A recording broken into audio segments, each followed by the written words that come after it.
نحمده ونصلي ونسلم على رسوله الکریم اما بعد 12ویں سپارے کی تفسیر کا خلاصہ 12ویں پارے کو رب کریم نے شروع فرمایا ہے وَمَا مِن دَابَّةٍ فِي الْأَرْضِ إِلَّا عَلَى اللَّهِ رِزْقُهَا۔ اس آیت میں اللہ جل شان نے ہر جاندار، چاہے وہ خشکی میں ہو، چاہے وہ تری میں ہو، باہری ہو، وہ چرند ہو، پرند ہو، درند ہو، انسان ہو، جنات ہو، سب کے رزق کی ذمہ داری اللہ جل شان نے اپنے بارے میں فرمائی ہے۔ امام محمود علوسی رحمۃ اللہ علیہ نے تفسیر روح المعانی میں اس آیت کا تحت لکھا ہے کہ حضرت موسیٰ علیہ السلام نے ایک پہاڑ کے پتھر پر جب عصا مارا تو عصا کی وجہ سے پتھر دو ٹکڑے ہوا تو اس میں ایک کیڑا نکلا جو اللہ رب العزت کے رزق دینے کی بات کو یاد کر رہا تھا۔ سبحان من یرانی یعرف مکانی یسمع کلامی یرزقنی ولا ینسانی۔ وہ یہ وظیفہ پتھروں کے اندر پڑھ رہا ہے کہ اللہ جل شانہ اسے وہیں بھی رزق دے رہے ہیں۔ اس سے علاوہ اگلی آیت میں اللہ جل شانہ نے وَهُوَ الَّذِي خَلَقَ السَّمَاوَاتِ وَالْأَرْضَ فِي سِتَّةِ أَيَّامٍ وَكَانَ عَرْشُهُ عَلَى الْمَاءِ لِيَبْلُوَكُمْ أَيُّكُمْ أَحْسَنُ عَمَلًا۔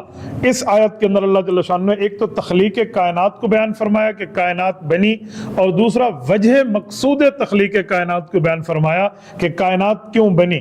فرمایا میں نے 6 دن میں زمین آسمان کو پیدا کیا۔ اللہ کے ہاں تو 6 دن نہیں ہے، اللہ جب چاہیں پیدا فرما دیں۔ آپ کو اور ہمیں سمجھانے کے لیے بتایا کہ آپ جو کام بڑا اچھا کریں تو اس کو آرام سے اور دھیرے دھیرے کریں۔ دوسرا، ہو سکتا ہے یہ 6 دن یہاں دنیا کے نہ ہوں کیونکہ اس وقت سورج نہیں بنا تھا، یہ آخرت والے 6 دن ہوں، اور آخرت کے بارے میں قرآن کریم میں ہے کَأَلْفِ سَنَةٍ مِّمَّا تَعُدُّونَ کہ آخرت کا ایک دن دنیا کے 1000 سال کے برابر ہے، تو یہ 6000 سال بھی بن سکتے ہیں۔ اس کے بعد اللہ جل شانہ فرماتے ہیں کہ میں نے کائنات کیوں پیدا کی؟ لِيَبْلُوَكُمْ أَيُّكُمْ أَحْسَنُ عَمَلًا، تاکہ بات ظاہر کر دی جائے کہ تم میں بہتر عمل کون کر کے لاتا ہے۔ تو اس کائنات میں سب سے بہتر عمل رسول اللہ صلی اللہ علیہ وسلم کے ہیں۔ تو پتہ چلا نبی علیہ السلام کو اللہ نے وجہ مقصود کائنات بنایا ہے کہ کائنات تخلیق ہوئی ہے، تو ان وجوہات میں ایک وجہ حضور علیہ السلام کی ذات عالیہ بھی ہے۔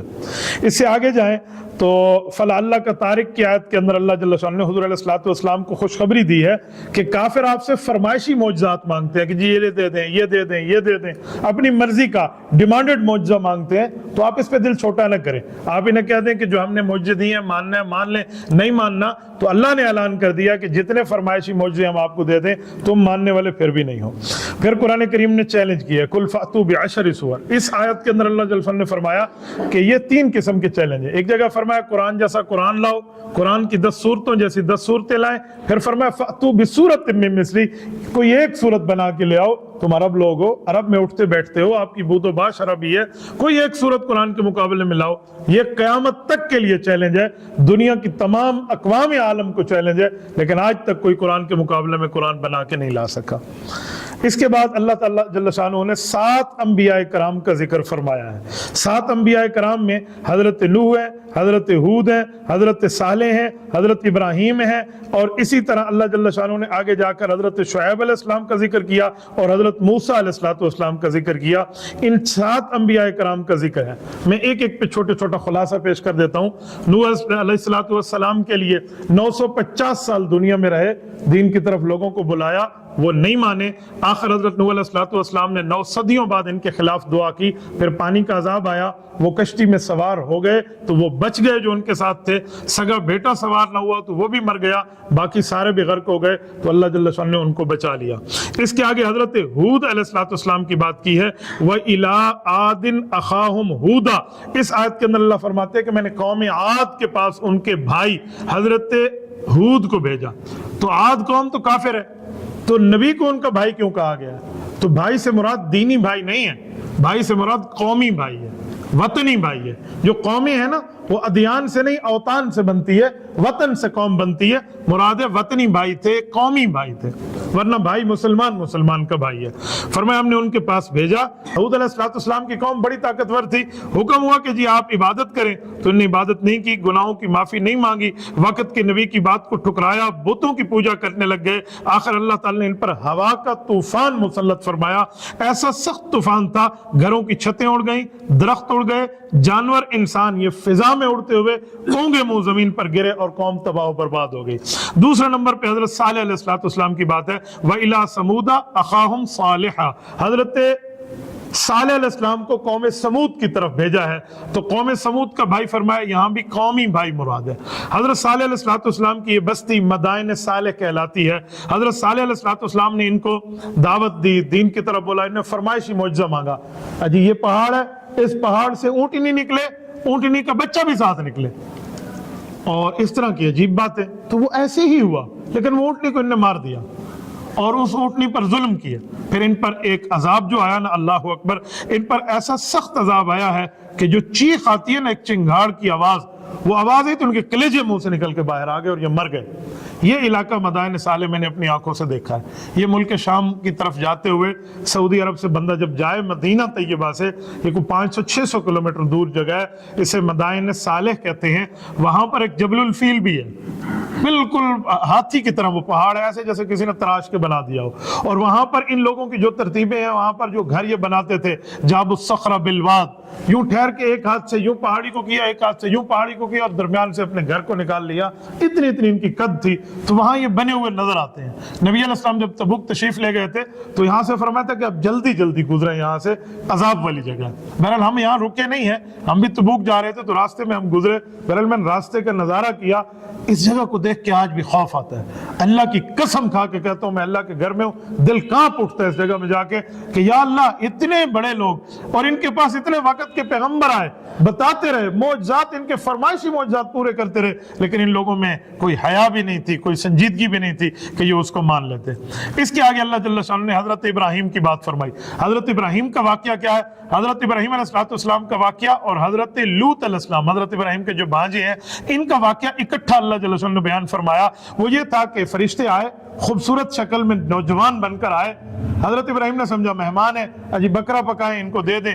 بکرا پکا کے سامنے رکھا، جی انہوں نے کہا جی ہم کھانے والے نہیں ہیں۔ کہا کیوں، کوئی نقصان دینے والے ہو؟ کہا ہم اللہ کی طرف سے فرشتے ہیں، عذاب دینے وہاں جا رہے تھے، آپ سے سلام دعا کرتے ہوئے گزرے ہیں اور آپ کو خوشخبری دینی ہے۔ جی بتائیں کیا؟ کہ جی آپ کا اس بڑھاپے میں اللہ آپ کو بیٹا دے گا، اس کا نام اسحاق ہوگا، وہ بھی نبی ہوگا۔ اللہ پھر اس کو بیٹا آپ کا پوتا دے گا، اس کا نام یعقوب ہوگا، وہ بھی نبی ہوگا۔ یہ حضرت ابراہیم علیہ السلام کو تسلی دی۔ پھر حضرت لوط کے پاس پہنچے۔ حضرت لوط علیہ السلام کی جو قوم تھی نا، سیڈومی ان کو جو کہتے ہیں، یہ ہم جنس پرست قوم تھے۔ یہ مرد کی طرف ان کے یہاں مائل تھا اور ہم جنس پرستی ان میں عام تھی۔ تو اللہ جل شانہ نے امتحان دیکھے اب لوگوں کا، بالکل خوبصورت جوان شکل میں فرشتوں کو بھیجا۔ حضرت لوط علیہ السلام انتہائی پریشان ہو گئے کہ قوم تو ہم جنس پرست ہے اور یہ میرے پاس جو مہمان آئے ہیں اور یہ تو خوبصورت نوجوان ہے۔ تو حضرت لوط علیہ السلام ابھی بات ہی کرنے لگے تو انہوں نے فرمایا تھا آپ بے فکر ہیں، ہم جانے اور یہ قوم جانے، ہم انہی کے لیے تو عذاب دینے آئے ہیں۔ پھر اللہ جل شانہ نے ان کو کیا عذاب دیا، اللہ اکبر۔ حضرت لوط علیہ السلام وہاں سے چلے گئے اور پھر ان فرشتوں نے اس زمین کو نیچے سے اٹھایا، اتنی بلندی تک لے گئے، روایات میں آتا ہے کہ ان کے مرغوں کی اذانوں کی آوازیں فرشتوں نے آسمان میں سنی، اتنے اوپر گئے اور اوپر سے ان کو نیچے پھینکا اور نیچے پھیر کے اوپر سے پتھروں کی بارش کر دی۔ چھٹے نمبر پہ داستان حضرت شعیب علیہ السلام کی ہے، وَإِلَىٰ مَدْيَنَ أَخَاهُمْ شُعَيْبًا۔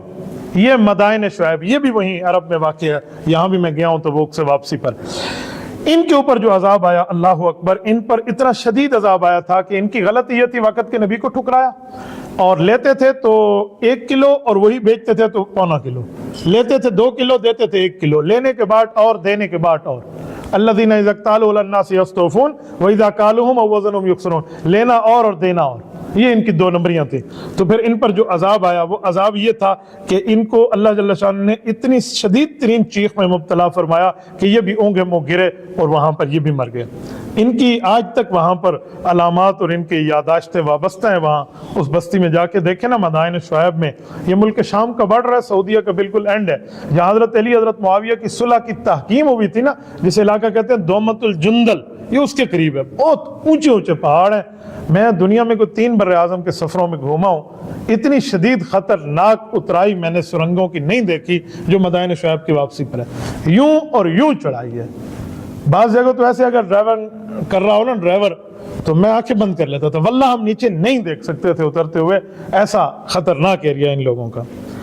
7ویں نمبر پہ واقعہ حضرت موسیٰ علیہ السلام کا اللہ جل شانہ نے بیان فرمایا کہ حضرت موسیٰ علیہ السلام کا جو معاملہ تھا وہ فرعون سے مقابلہ تھا۔ فرعون نے الہ ہونے کا دعویٰ کیا تھا، پھر اللہ نے اس کو غرق کیا اور اس کے بدن کو محفوظ رکھا تاکہ قیامت تک آنے والے لوگ جو ہے وہ اس کے حشر اور نشر کو دیکھتے رہیں۔ پھر قیامت کی ہولناکی کا ذکر ہے کہ قیامت میں لوگوں کی ہیبت اتنی ہوگی ایک دوسرے سے بات کرتے ہوئے بھی اللہ کے ڈر کی وجہ سے چپ ہو جائیں گے, بات بھی نہیں کر سکیں گے. وہی بات کرے گا جس کو اللہ اجازت دیں گے. پھر فَاسْتَقِمْ كَمَا أُمِرْتَ کی آیت میں اللہ جل شأنہ نبی علیہ السلام کو فرمایا کہ اے نبی پاک, ہم نے آپ کو انبیاء کے واقعات سنائے ہیں, جیسے وہ مضبوط تھے, دشمن سے مقابلہ کیا, آپ خاتم الانبیاء ہیں, آپ بھی مضبوط رہیں. آپ بھی کفر کے مقابلے میں صد بنے, ایک جو ہے نا رکاوٹ بنے ان کے مقابلے میں, اور آپ کھڑے ہو جائیں اور بے فکر ہو جائیں کہ یہ لوگ آپ کو کچھ کہیں گے. انہو بما تعملون بصیر, ان کے ایک ایک کام پہ اللہ گہری نظر رکھے ہوئے ہیں, آپ کی ذات کو کوئی نقصان نہیں دے سکتے. اس سے آگے اللہ نے اقامت الصلاح کی بات فرمائی, واقم الصلاح. اس میں اللہ جل وعلا فرماتے ہیں کہ آپ دن کے طرفوں میں نمازیں پڑھیں, اور پھر آپ اس طرح نمازوں کے اوقات بتائیں. 4 نمازیں یہاں موجود ہیں اس آیت کے اشارے میں, فجر, عصر, مغرب, عشاء. جو ظہر کی نماز ہے اس کا الگ حکم ہے, اقم الصلاۃ لدلوک الشمس, اس میں پھر ظہر کا حکم ہے جو آگے 15ویں پارے میں ہے. پھر سابقہ انبیاء کے واقعات بتانے کی وجہ اللہ نے بتائی, فرمایا وَكُلًّا نَقُصُّ عَلَيْكَ مِنْ أَنْبَاءِ الرُّسُلِ مَا نُثَبِّتُ بِهِ فُؤَادَكَ. محبوبم, ہم نے آپ کے دل مبارک کو مضبوط کرنا ہے, اس میں مضبوطی رکھنی تھی, اسی لیے پچھلے انبیاء کے واقعات ہم نے آپ کو سنائے تاکہ آپ کا دل مزید مضبوط ہو جائے. اس کے آگے حضور پاک صلی اللہ علیہ وآلہ وسلم کو حضرت یوسف علیہ السلام کے بارے میں سوال ہوا. کافروں نے آ کر پوچھا, مکہ کے کافروں نے, کہ بتائیے یوسف بنی اسرائیل مصر میں جا کے کیوں آباد ہوئے تھے. مکہ کے کافر سمجھتے تھے مسلمانوں کے نبی کو نہیں پتا ہوگا, یہ تو یہودیوں سے جا کر پوچھا ہے, یہ سمجھتے تھے ہمارے بڑے تعلقات ہیں, ہم تورات, انجیل, زبور والوں سے پوچھا ہے. تو حضور علیہ السلام سے بات پوچھی. اللہ جل شأنہ نے پوری سورت یوسف نازل فرمائی ہے, اور واحد سورت یوسف ہے پورے قرآن کی جس میں ایک واقعے کو تفصیل کے ساتھ مکمل بیان کیا ہے. باقی جتنے انبیاء کے واقعات اللہ نے مختلف جگہوں میں سنائے ہیں, لیکن بقدر ضرورت, جتنی ضرورت تھی اتنی سنا دی. پورا واقعہ ایک جگہ اکٹھا اس طرح نہیں ہے جیسے سورت یوسف ہے. اسی لیے اللہ نے فرمایا احسن القصص, بہترین واقعہ ہے کہ جامعیت میں اور اکٹھا ایک ہی واقعہ سنا دیا. حضرت یوسف میں اور نبی علیہ السلام میں 2 چیزیں بڑے مشترک ہیں. نمبر 1, حضرت یوسف کے ساتھ دھوکہ کیا تھا اپنے بھائیوں نے, حضور علیہ السلام کے ساتھ دھوکہ بازی کی ہے اپنی قوم مکہ مکرمہ کے لوگوں نے. پھر حضرت یوسف کو جب طاقت حاصل ہوئی, وقت کے بادشاہ بنے اور ان کی چوری پکڑی گئی, تو پھر بھائیوں کو معاف کر دیا, اور پھر وہی بھائی مطیع اور فرما بردار ہو گئے. حضور علیہ السلام نے بھی جب مکہ فتح کیا, جن لوگوں نے کلمہ پڑھا حضور نے معاف فرما دیا, اور پھر وہی لوگ رسول اللہ پہ جان دینے والے بنے. اس وجہ سے پھر پوری صورت آئی. فرمایا نحن نقص علیک احسن القصص بما اوحینا الیک ھذا القرآن, یہ قرآن میں آپ کو بہترین واقعہ سنایا جا رہا ہے. اب واقعہ کیا ہے, میں حضرت یوسف علیہ السلام کے واقعے کو آپ کی خدمت میں رکھتا ہوں. یوسف علیہ السلام کے والد حضرت یعقوب, 2 شادیاں ہیں, ایک شادی میں 9 بیٹے ہیں اور ایک شادی میں 2 بیٹے ہیں. یوسف اور بنیامین یہ ایک بیوی سے ہیں اور باقی 9 ایک بیوی سے ہیں. حضرت یوسف سے حضرت یعقوب کا پیار بڑا زیادہ, محبت زیادہ, نبی ہونے کے ناطے بھی کہ نبی ابن نبی ہیں. حضرت یعقوب کا بڑا محبت کا تعلق تھا. ایک دن حضرت یوسف نے خواب دیکھا کہ میرے سامنے 11 ستارے آسمان سے آئے اور یوں جھک گئے. یہ آئے ہیں, پھر سورج اور چاند بھی آئے ہیں. ایک روایت میں ان کے 9 بھائی ہیں, ایک روایت میں 11 بھائی بھی ہیں. تو یہ جو آ گئے اور سارے آ کر جھک گئے. والد کو خواب سنا, والد نے کہا بیٹا میں تعبیر تو دے رہا ہوں, بھائیوں کو نہ بتانا, کیوں, ہو سکتا ہے تم سے حسد کریں. وہ سمجھ گئے, وقت کے نبی تھے, کہ ایک وقت آئے گا ہم سارے بھائی اور ماں اور باپ اس کے سامنے مطیع اور فرما بردار ہوں گے. تو یہ اس کا مطلب تھا. تو یعقوب علیہ السلام نے منع فرمایا تھا کہ آپ ان کو نہ بتانا ورنہ یہ آپ سے حسد کرنے لگ جائیں گے. اب ان کا حسد کیا تھا, وہ کہتے تھے ہم زیادہ بھی ہیں تعداد میں, طاقت میں بھی زیادہ ہیں, اور بڑی بیوی کے بیٹے ہیں, ہم سے محبت کیوں نہیں ہے؟ تم نبی تھوڑے ہو, نبوت کا معاملہ ان سے تھا, تو اسی لیے ان سے محبت زیادہ تھی. تو بہرحال اب یہ تھا کہ آپ والد کی خدمت زیادہ کریں تاکہ ابا کی محبت کی توجہ تمہارے اوپر ہو. ان نے یوں نہ کیا, حضرت یوسف کو راستے سے ہٹانے کا پروگرام کیا, اور پروگرام کیا بنایا, وقتلوا یوسف, کیا بھائی یوسف علیہ السلام کو قتل کرو. بڑا بھائی جو تھا نا یہودا اس کا نام تھا, اس نے کہا قتل نہ کرو, ابا کی بڑی محبت ہے, کوئی ایسی بات کرو جس سے ابا کا دل بھی نہ ٹوٹے اور بات بھی بن جائے. کہ جی پھر کیا کریں؟ تو انہوں نے کہا بس اب ابا سے بات کرتے ہیں, اور پھر پلان تیار ہو گیا. کہ جی ٹھیک ہے. کہ ابا جی ہم جانا چاہتے ہیں تاکہ ہم جائیں اور وہاں پہ جا کر کھیل کود کی جگہ میں جائیں, سیر سپاٹا کریں. کہا جی بیٹا جاؤ. کہا ہمارے چھوٹے بھائی کو بھی ہمارے ساتھ بھیجنا. کہا خیال کرنا, کہ دل و جان سے خیال کریں گے. لے گئے اور جا کر انہیں کنویں میں پھینک دیا.